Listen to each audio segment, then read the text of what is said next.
ଆପଣ ମୋତେ ଖବର ପଠେଇଲେ ମୁଁ ବନାନି କିଣା କରି ନେଇକି ଆସେ ହେଲେ ତମେ ଖବର ପଠେଇ ଡକ୍ଟର ମାନେ ନା କଣ ମାନେ ବୁଝିପାରିଲା ବୁଝିପାରିଲା କଣ ଓହୋ ଆପଣ ମୋତେ ଖବର ପଠେଇଲେ ମୁଁ ବନାନି କିଣା କରି ଆପଣଙ୍କୁ ପଠେଇଦେଲି ହେଲେ ମୁଁ ବୁଝିପାରିଲି ବନାନି କିଣା କରି କାରଣଟା କଣ ବନାନୀ କିଡନାପ କରିବା କାରଣଟା ହଉଛି ବନାନୀ ଖୋଜି ଖୋଜି ତୁଷାର ସମୁଦ୍ର ଆସି ପହଞ୍ଚି ତୁଷାର ଆସିଲେ କଣ ହବ ଆଉ ତୁଷାର ଆସିଲେ ତୁଷାର ବାପାକୁ କନଫ୍ୟୁଜ କରି ତା ବାପାକୁ ବୁଝାବୁଝି କରି ଭୁବନେଶ୍ୱର ପ୍ଲଟଟାକୁ ଏକ୍ସରେ କରିଦେବା ମାନିବାକୁ ପଡ଼ିବ ଆପଣଙ୍କ ପ୍ଲାନ୍କୁ ମୁଁ ଯେତେ ପ୍ଲାନ୍ ପ୍ରୋଗ୍ରାମ କଲି ସେ ସଳା ବୁଢ଼ା ହାତ ଫସିଲାନି ଆଉ ଏବେ ଆପଣ ଯୋଉ ମଜବୁତିଆ ପ୍ଲାନ୍ କରିଛନ୍ତି ଏଥର ବେଟା ଯିବ କୁଆଡ଼େ ଆଚ୍ଛା ଆମର ତାର ସବୁ ଖବର ସବୁ ରଖୁଛ ନାଇଁ ଆଚ୍ଛା ଆପଣ ଗୋଟେ କଥା ପଚାରିଲେ ଖରାପ ହେବେନି କହୁନାହାନ୍ତି ଆପଣ କଣ ରାକ୍ଷୀ ବାହା ହେଇକି ସବୁ ସ୍ତ୍ରୀଙ୍କ ନିଜ ଘରେ ରଖିବେ ନା କଣ କୁମାର ବସନ୍ତିଆ ମୁଣ୍ଡ ମୁଣ୍ଡ ଖରାପ ହେଇଯାଇଛି ବୁଝ ରାକ୍ଷୀ ଗୋଟେ ମାଲଦାର କାଟି ଦେଖି ତାକୁ ରାସ୍ତାକୁ ମୁଁ ଚାଲାଣ କରିବି ନା ମାନିବାକୁ ପଡ଼ିବ ଆପଣଙ୍କ ଆଇଡିଆ ରାକ୍ଷୀ ଆଇଲା ରାକ୍ଷୀ ରାକ୍ଷୀ ମୁଁ ତମକୁ ପରିଚୟ କରିଦେବି ସେ ତମ ଦାଦା ହିସାବ ଭାବେ ମୋର ପରିଚୟ କରିବି କୁମାର ବସନ୍ତିଆ ତୁ ଏତେ ବଡ଼ ସାଂଘାତିକ ମଣିଷ ଆଚ୍ଛା ତୁ ତାର କଥାବାର୍ତ୍ତା ସବୁ ଶୁଣି ଦେଇଛୁ ନାଇଁ ତୁ ତାହେଲେ ସେଇ ପଶୁ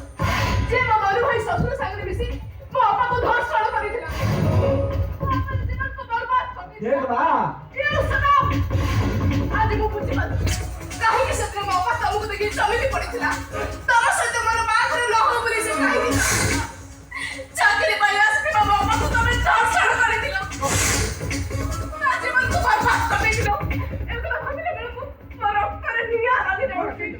ଏ ଅମଣିଷ ପଶୁକୁ ମୁଁ ମ୍ୟାରେଜ୍ କରିଛି ଏ କଥା ଭାବିଲା ବେଳକୁ ମୋତେ ଆତ୍ମହତ୍ୟା କରିଦେବାକୁ ଇଚ୍ଛା ହଉଛି ମୋ କଥା ଟିକେ ବୁଝିବାକୁ ଚେଷ୍ଟା କର ତମେ ମୋତେ ବୁଝେଇବ କଣ ଆଉ ବୁଝେଇବ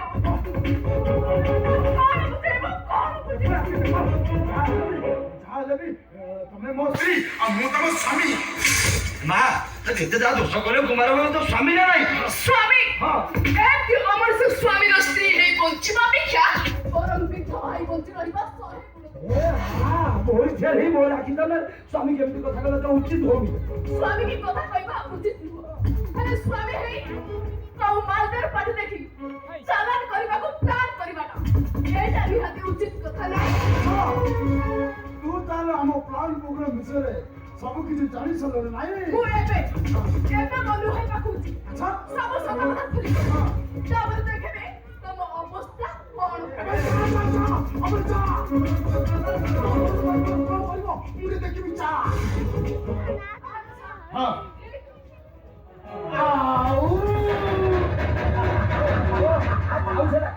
ନାଇଁ ଆଇୟ ପଳେଇବ ମୁଁ କହିଲି ମୋ କଉଳେ ଅନେଇ ଆଉ ମୁଁ କୁମାର ବସନ୍ତ ଖେଳିବାକୁ ବହୁତ ଭଲ ପା ନାଗୁଣୀର ଫେଣ ତୋଳେ ଉଠିଛି ତା ଫେଣ କାଟିବାକୁ ପଡ଼ିବ ନା ତମେ ମୋତେ ମର୍ଡର କରିବ ହଁ ତତେ ମୁଁ ଏବେ ଏଇଠି ମର୍ଡର କରିବି ତତେ କେମିତି ମର୍ଡର କରିଛି